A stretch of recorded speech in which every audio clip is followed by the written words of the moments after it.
Assalamualaikum warahmatullahi wabarakatuh. Sekarang kita akan membahas tugas modul 1.2, yaitu koneksi antar materi modul 1.1 dan modul 1.2 bersama saya Nurul Hikmah Fauziah, calon guru penggerak Angkatan 9 Kota Bandung.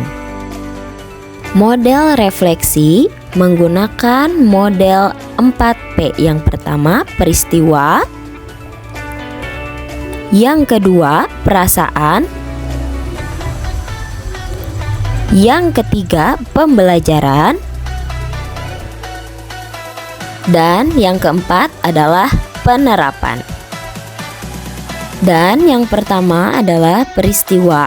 Momen yang paling penting bagi saya dalam proses pembelajaran modul 1.1 hingga modul 1.2 adalah melakukan pembelajaran yang berpihak pada murid, karena dengan berpihak pada murid, semua nilai dan peran yang harus ada pada diri guru penggerak seperti mandiri, reflektif, kolaboratif, inovatif, dan berpihak pada murid itu akan ada dan bersinergi seluruhnya, menuntun segala kodrat yang ada pada murid agar dapat mengembangkan potensi yang ada pada dirinya dan memahami karakteristik setiap murid agar kita sebagai guru dapat menuntun tumbuh dan berkembangnya mereka menyesuaikan dengan kodrat alam dan kodrat zaman. Momen yang paling menantang bagi saya dalam proses pembelajaran modul 1.1 hingga modul 1.2 adalah melakukan pembelajaran yang inovatif dan kreatif sesuai dengan karakteristik murid dan melakukan pembelajaran yang berpihak pada murid, serta mengimplementasikan nilai dan peran guru penggerak agar menciptakan profil pelajar Pancasila. Serta momen yang paling mencerahkan bagi saya dalam proses pembelajaran modul 1.1 hingga modul 1.2 adalah memahami filosofis pemikiran Ki Hajar Dewantara mengenai pendidikan yang berpihak pada murid, guru yang menuntun tumbuh dan berkembangnya murid, nilai dan peran guru penggerak yang dapat merubah dunia pendidikan menjadi berpusat pada murid sesuai dengan filosofi Ki Hajar Dewantara, yaitu yang berhamba pada murid.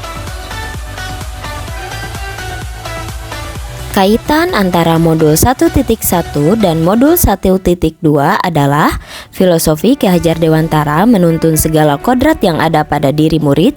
Murid dibentuk untuk menjadi lisan yang berkembang secara utuh melalui proses pembelajaran dan lainnya yang berpusat pada murid. Nilai guru penggerak melakukan pembelajaran yang berpihak pada murid, karena dengan berpihak pada murid, semua nilai dan peran yang harus ada pada diri guru penggerak seperti mandiri, reflektif, kolaboratif, inovatif, dan berpihak pada murid itu akan ada dan bersinergi seluruhnya.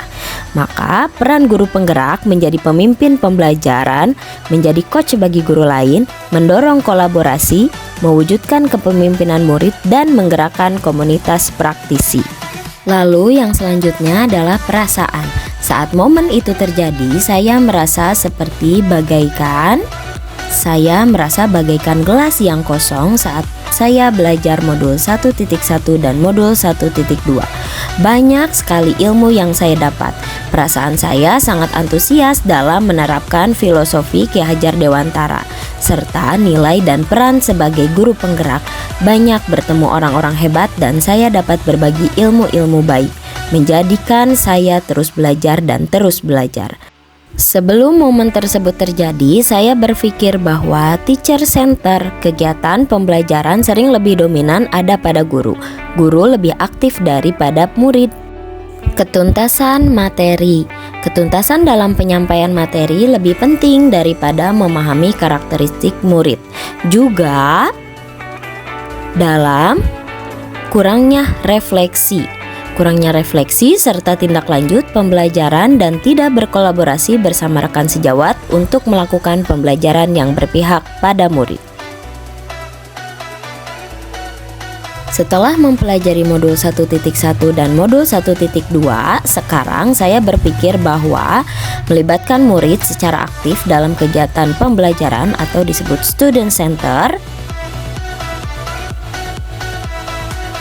karakteristik murid, mempelajari karakteristik murid serta melaksanakan pembelajaran sesuai karakteristik setiap murid, dan melakukan refleksi serta tindak lanjut pembelajaran, berkolaborasi bersama rekan sejawat untuk melakukan pembelajaran yang berpihak pada murid.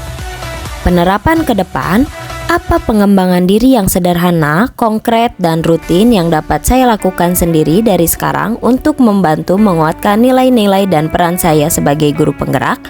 Yang pertama adalah melibatkan murid secara aktif dalam kegiatan pembelajaran, melakukan refleksi serta tindak lanjut pembelajaran, serta berkolaborasi bersama rekan sejawat, melakukan pengembangan diri dan orang lain untuk mencapai pendidikan yang berpihak pada murid, menjadikan nilai dan peran sebagai guru penggerak acuan untuk selalu berkembang, serta mengembangkan diri dan orang lain secara berkelanjutan. Demikian yang bisa saya sampaikan, semoga bermanfaat. Wassalamualaikum warahmatullahi wabarakatuh.